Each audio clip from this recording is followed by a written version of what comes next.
Shalom semua, selamat pagi. Ya, Pak harap semua dalam keadaan sukacita, dalam keadaan sehat. Dan kita bersyukur untuk pagi ini Tuhan masih mengizinkan kita semua untuk dapat berkumpul mengikuti ibadah chapel kita pada pagi hari ini ya. Oke, Pak harap di tempat masing-masing kalian sudah menyiapkan Alkitab, alat tulis, ya, dan juga tempat yang nyaman dan aman ya, supaya tidak terganggu ketika mengikuti chapel kita ya. Oke, kita akan segera memulai chapel kita. Untuk menyiapkan hati dan pikiran kita, mari sama-sama kita angkat sebuah pujian yang berjudul Be Thou My Vision.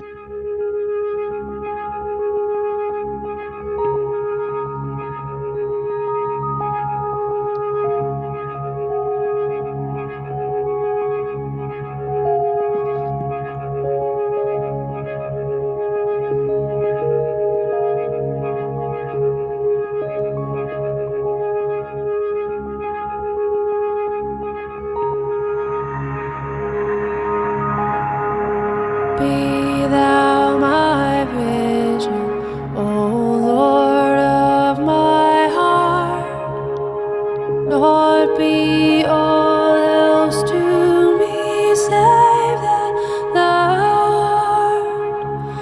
Thou my best Lord, by day or by night, waking or sleeping, thy presence my life.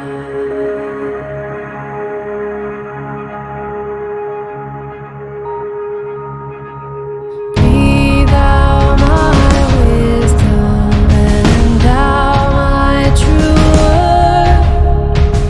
I ever with thee, and thou with me, Lord. Thou my great Father, I thy true Son. Thou in me dwelling, and I with thee one. Riches I heap not, nor men's empty praise. Thou mine inheritance now and always. Thou and thou only first in my heart. High King of heaven, my treasure thou art. High King of heaven, my victory won.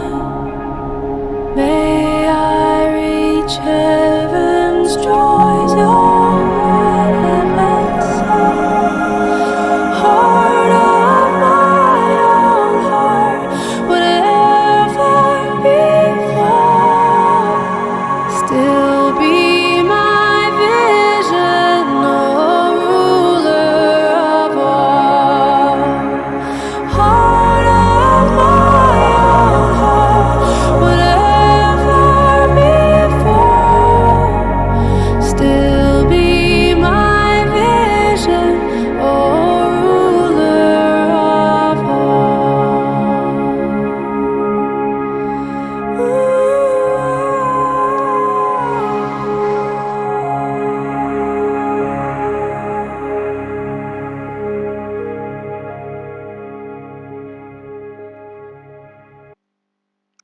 Mari kita bersatu dalam doa, kita berdoa.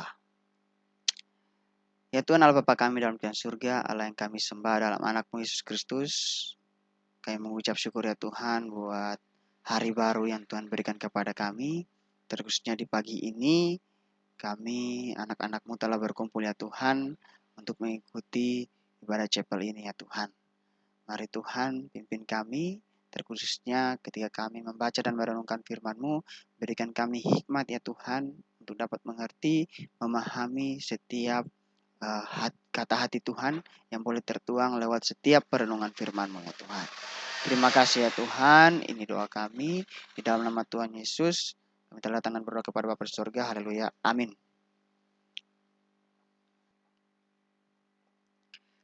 Oke, kita akan membaca dan merenungkan firman Tuhan.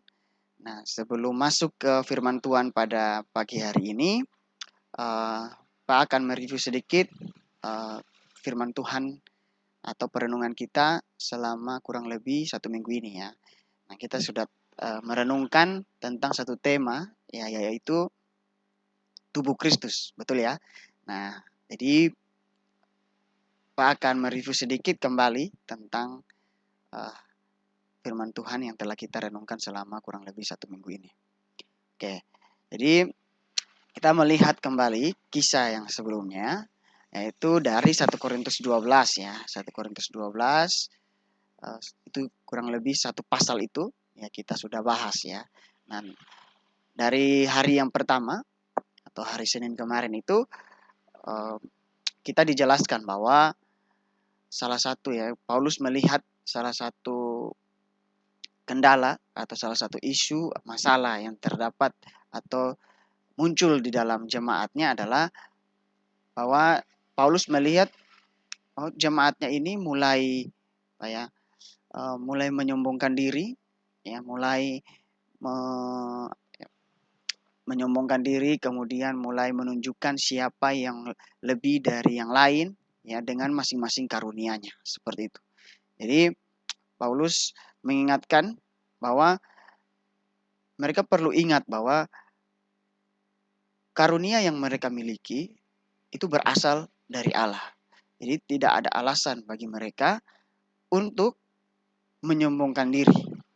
Seperti itu. Jadi Paulus menekankan kepada jemaatnya bahwa ya mereka harus sadar yaitu tuh karunia-karunia memang bermacam-macam dan itu tidak mungkin masing-masing menyombongkan diri ya bahwa karunianya itu lebih baik daripada yang lain gitu. Karena apa? Karena itu semua berasal dari Allah. Seperti itu. Itu untuk yang hari pertama. Nah, untuk yang hari yang kedua ya lanjutannya lagi tentang banyak anggota tetapi setubuh, ini Pak ambil ya judul perikop di dalam Alkitab ya. Banyak anggota tapi satu tubuh. Nah, ini Paulus setelah menjelaskan menekankan bahwa mereka punya karunia yang berasal daripada Allah, ya. Paulus menggambarkan lagi lebih dalam bahwa dalam sebuah jemaat ya, dalam satu komunitas itu harusnya mereka sadar bahwa mereka itu memang banyak anggota tetapi satu tubuh. Ya. Nah, jadi Paulus menggambarkan tubuh ya, mengambil gambaran tubuh atau deskripsi tubuh untuk memberikan penjelasan ya, memberikan penjelasan kepada jemaat-jemaatnya bahwa tubuh itu punya banyak anggota. Ya, mata, telinga, mulut, tangan, kaki. Nah, masing-masing anggota itu melekat dalam satu tubuh. Dan masing-masing anggota itu punya fungsinya masing-masing. Pastinya ya, punya fungsi masing-masing. Mata ya untuk melihat, telinga untuk mendengar. Begitu. Tangan, kaki, itu masing-masing dengan fungsinya. Dan mata ya tidak mungkin bisa mendengar. Telinga tidak mungkin bisa melihat. Nah, untuk itu dengan gambaran satu tubuh itu yang masing-masing punya anggota, nah itu adalah gambaran bahwa masing-masing itu punya fungsi dan karunianya, begitu. Sehingga mata ya ketika melihat sesuatu, ya dia ingin mengambil sesuatu, dia butuh tangan. Ya. Untuk mengambil sesuatu, pergi mengambil sesuatu, tangan butuh kaki. Nah, itulah gambaran yang Paulus mau tekankan kepada jemaat-jemaat di Korintus. Sehingga itu perlu untuk jemaat itu sadar untuk bekerja sama dengan karunia yang ada, untuk bekerja sama, saling menopang, saling tolong-menolong begitu.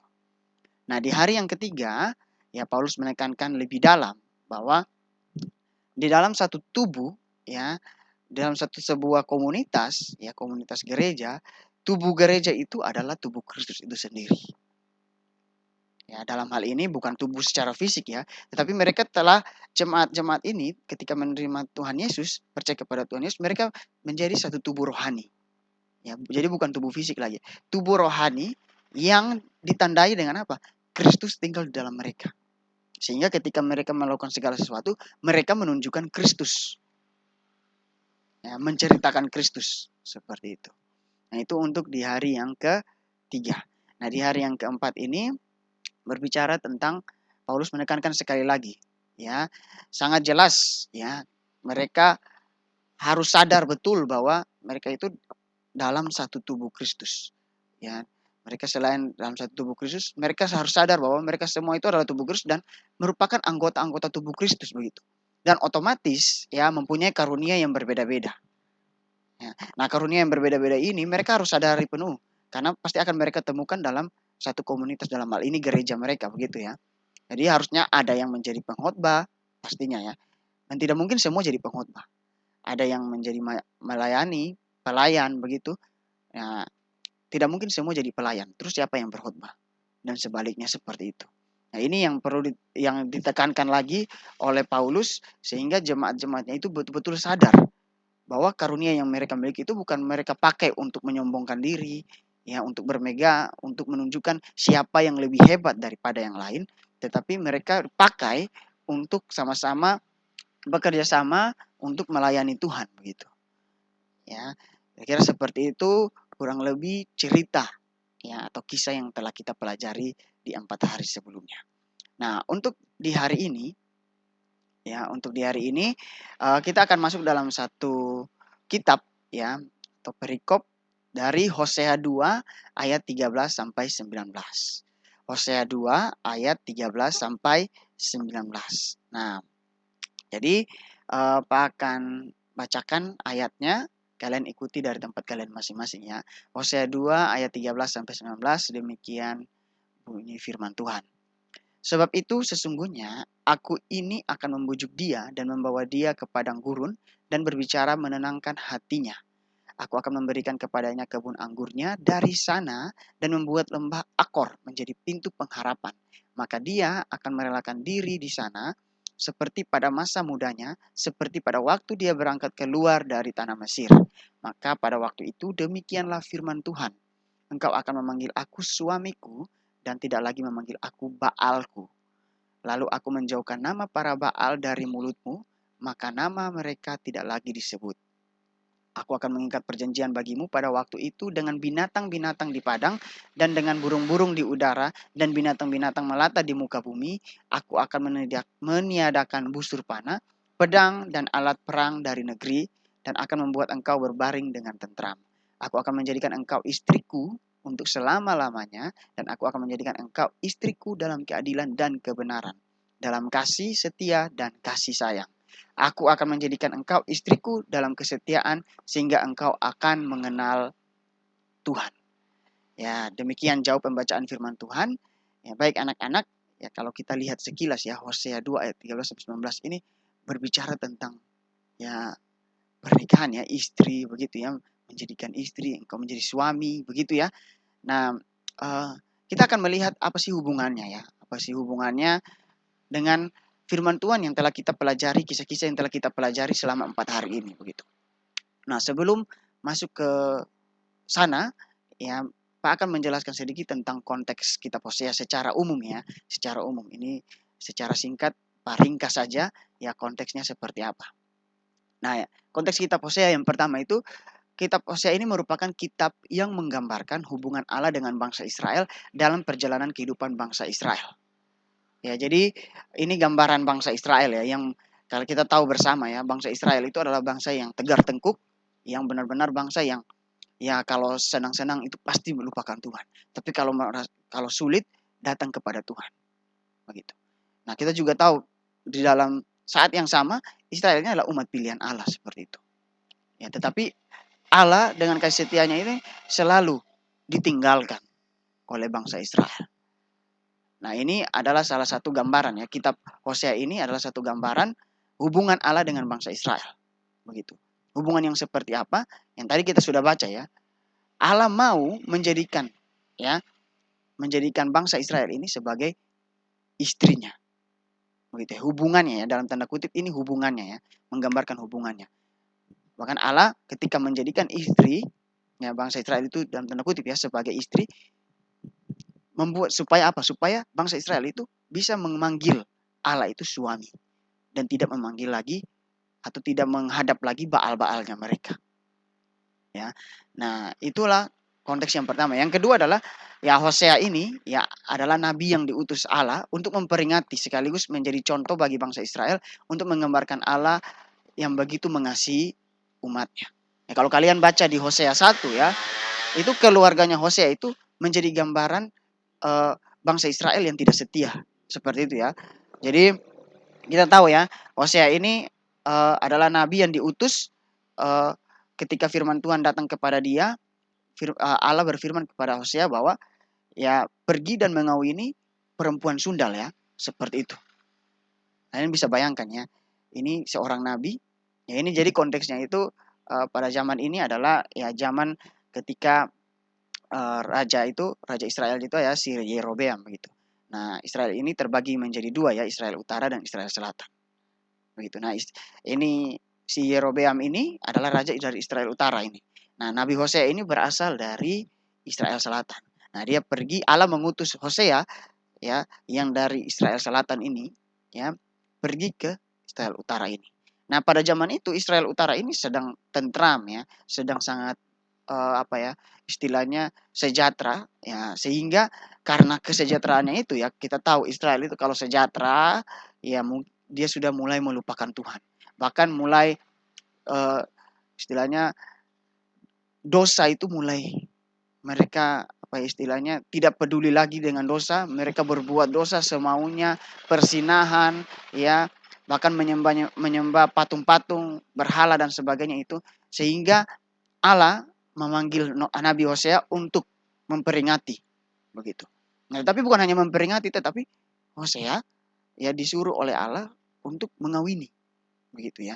Karena Israel Utara ini ya Raja Yerobeam ini membuka pintu ya bahwa mereka boleh kawin campuran sebagainya dari Israel seperti itu ya.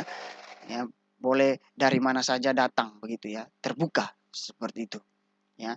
Jadi itu kira-kira konteks kitab Hosea ini ya. Sehingga sekali lagi kalau kita baca tadi ya kita baca di ayat 13 sampai 19 ini terutama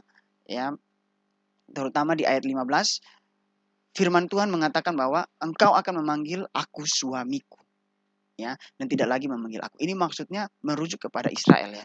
Israel perlu memanggil ya Allah sebagai suami begitu. Memanggil Allah sebagai suami. Dan ketika mereka ya istilahnya dalam tanda kutip hubungan Allah dengan Israel itu seperti suami istri, maka otomatis ya mereka meninggalkan Baal. Begitu ya. Nah, terutama lagi di ayat 18 sampai 19 ditekankan dua kali, aku akan menjadikan engkau istriku. Ya. Di ayat yang ke-19, aku akan menjadikan engkau istriku. Seperti itu ya. Di ayat yang ke-18, aku akan menjadikan engkau istriku untuk selama-lamanya. Ya, dan aku akan menjadikan engkau istriku dalam keadilan dan kebenaran, dalam kasih setia dan kasih sayang. Di ayat yang ke-19 ditekankan lagi. Allah menekankan lagi. Aku akan menjadikan engkau istriku dalam kesetiaan sehingga engkau akan mengenal Tuhan. Ya, yang menjadi pertanyaan ya, kenapa sih Allah mau menggambarkan ya bangsa Israel itu hubungan dengan bangsa Israel itu dalam sebuah pernikahan ya. Pernikahan sudah pasti ya, ada suami, ada istri begitu. Ya. Ya. Nah, sehingga kitab itu perlu mempertanyakan seperti itu ya. Nah, untuk itu kita melihat dulu hubungannya ya, hubungan secara keseluruhan. Kira-kira hubungan setelah kita melihat konteks ini, hubungannya dengan firman Tuhan yang telah kita pelajari itu apa begitu, yang selama 4 hari kemarin.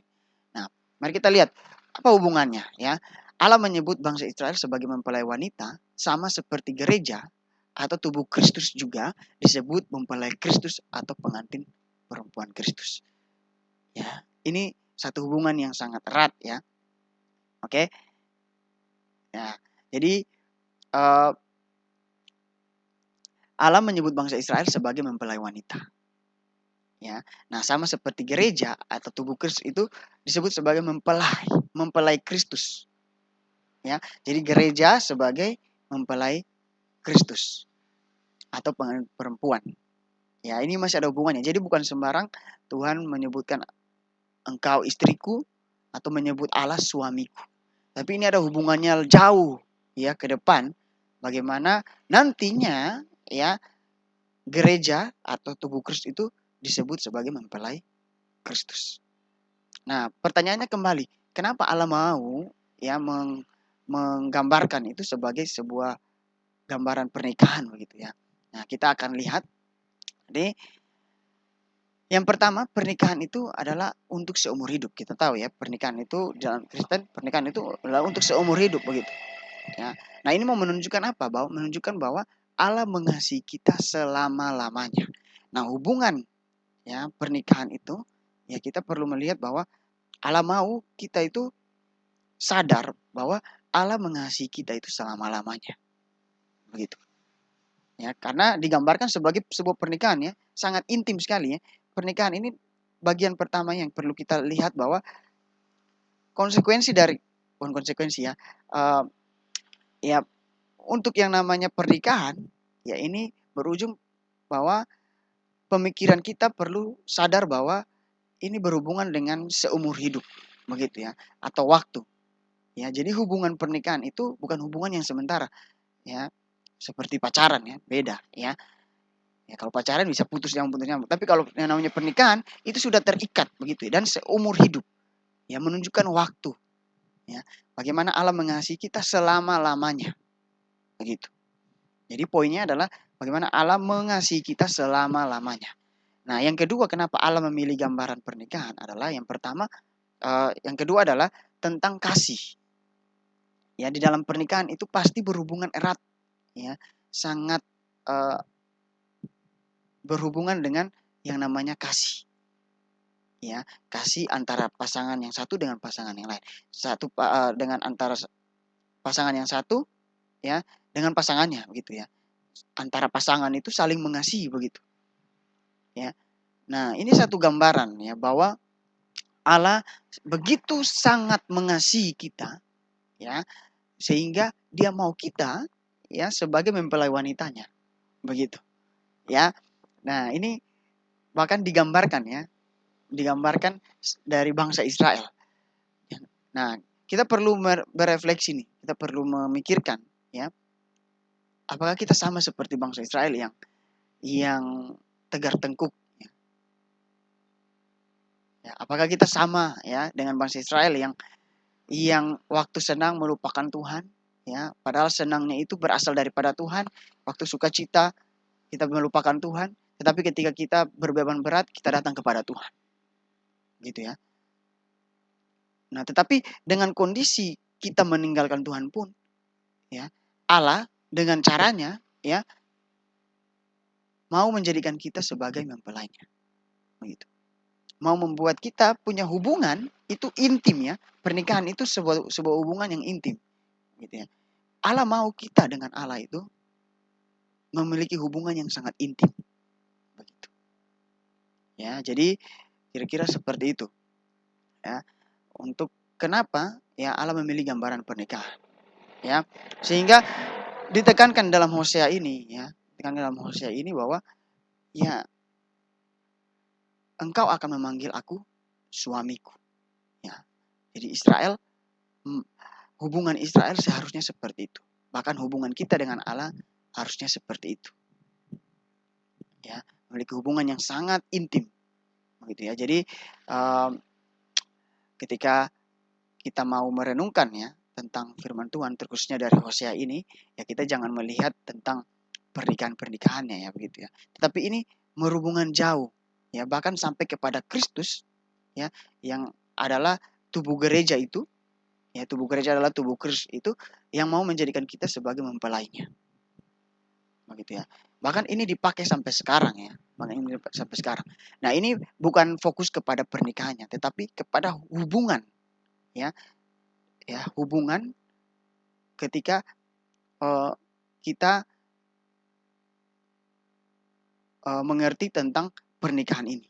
Begitu. Jadi betul-betul fokusnya adalah kepada hubungan kita dengan Tuhan. Begitu. Nah, hubungan kita dengan Tuhan, bagaimana kita mempunyai hubungan yang baik dengan Tuhan? Ya, kita perlu menyadari bahwa kita ini adalah kita semua adalah tubuh Kristus, begitu ya. Dan kita adalah anggota-anggotanya. Bahkan dimanapun ya kita berjalan, kita dimanapun kita melayani, ya itu kita menggambarkan ya atau menunjukkan Kristus itu siapa, begitu ya. Sehingga kita perlu sekali lagi melihat dan merenungkan bagaimana kehidupan kita, pengenalan kita, hubungan kita dengan Tuhan itu seperti apa, dengan Kristus itu seperti apa, ya.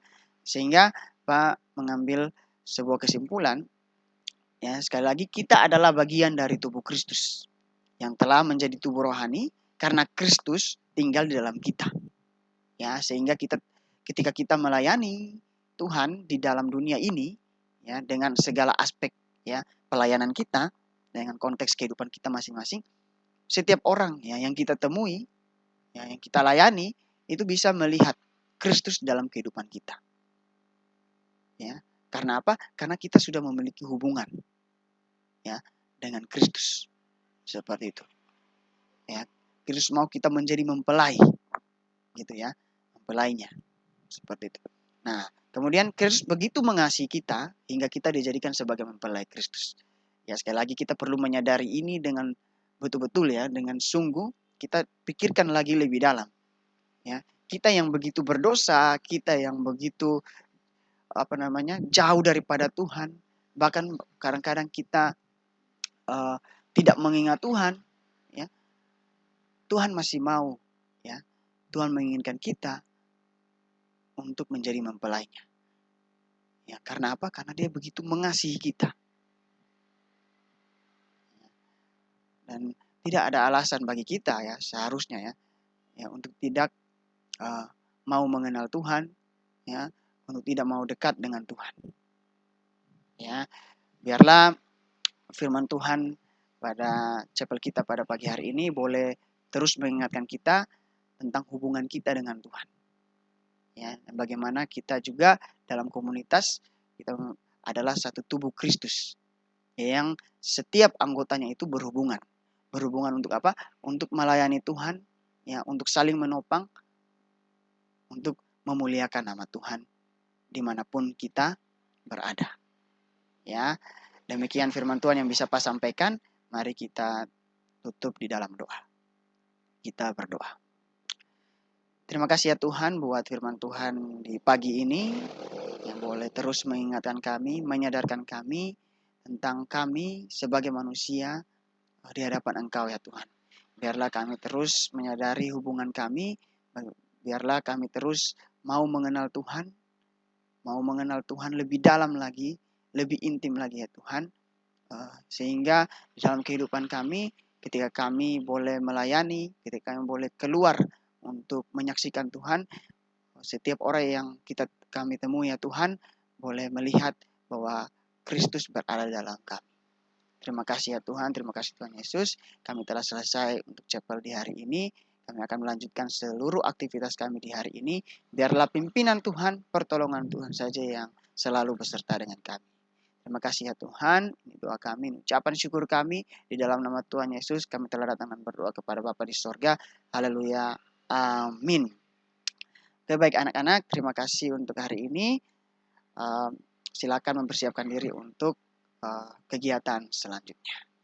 Ya, Tuhan Yesus memberkati ya. Shalom.